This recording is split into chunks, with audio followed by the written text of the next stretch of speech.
name's Melody, and I've known about Stratford East for as long as I can remember being able to speak and walk and talk. I grew up kind of down the road from Stratford, grew up in Leytonstone, and I used to get taken to Stratford East every single December to come and see a pantomime. So I think that pretty much sums up how I found out about Stratford East. I'm a community ambassador here at Stratford East, and I found it when I was just searching for opportunities in theatre. I thought if I wanted to be involved, I might as well start somewhere local. So I just Googled Stratford East vacancies, and this was the first one that came up.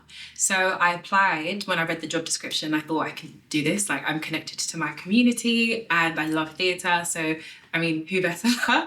And did the interview and got the role, thankfully. And since then, the role's involved reaching out to different groups in the community who might not ordinarily go to theatre. Anyone who hasn't been, like maybe in the last 5 years, last 10 years, reaching out to those kind of groups and offering them free tickets to come and see all of the shows that have been on at Stratford East, and basically spreading awareness, volunteering at events, hopefully delivering some heritage tours soon as well.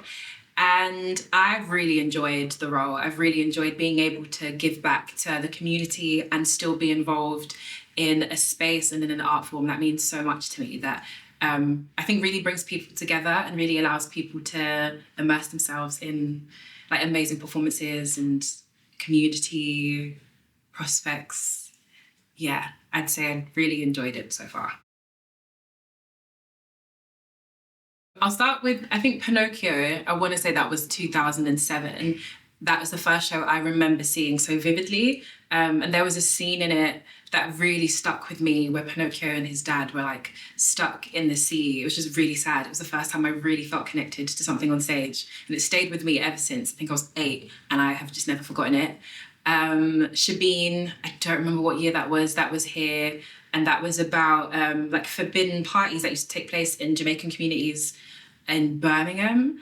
And it was really, really sad, had a really sad ending, but had beautiful cast and beautiful set design. And it was such a great, fun story with a really bittersweet ending. So Shabine's another one. What Lovely War, 2014. I got to participate in that as part of like something that my school did. And then I'm going to say Animal Farm. It's one of my top 3 shows that I've seen for the entire year this year. And I've seen lots and lots of shows this year. But Animal Farm just stood out because it was such a really modern retelling of a really important story, really classic story that has stuck with me since I saw it back in February. And it was the first show I got to work on as a community ambassador. And it's gone on to do so well. And I really hope it comes back. So those 4 are like my favourite shows that I've seen here. I think it was the 100th anniversary of World War I, and there was a really important play staged here. I think it was directed by Joan Littlewood. I don't want to make that up, I hope that's correct. But it was to commemorate World War I, and I think Stratford East partnered with a lot of the local schools. So they came to my school and we basically had to devise like a little piece inspired by World War I and war and what we thought war meant to us. And then all the schools came together and performed it on stage whilst Oh What a Lovely War was like running. And then we all got to see the show as well. So I think they had like a really big, it wasn't like a variety show, but it was like a variety show. So like the public were open, like were available to come in, see it, and we all kind of performed there. But I think that was the premise of it. It was a long time ago, so I don't actually remember in much detail. So I am a reviewer and also a content assistant for a platform called The Rendition, which champions Black theatre and invites people to connect with Black theatre. And Stratford East has put on some really amazing shows that kind of centre the Black experience, Black writers, Black performers. And as a reviewer, I have had the opportunity to come down and review certain shows for press night. Animal Farm was one of them. The Women of Gan Rumney was another one. I won't be reviewing The Harder They Come, but The Rendition will be reviewing that as well.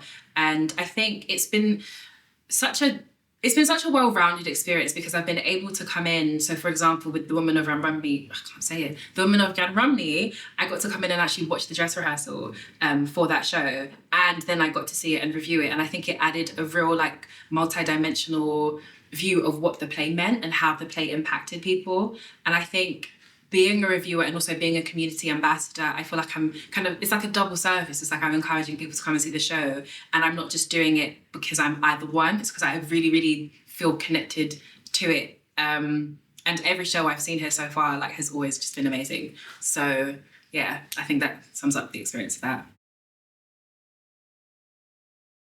I think number one, the history of Stratford East. It's really centered around people and wanting people to be part of theatre.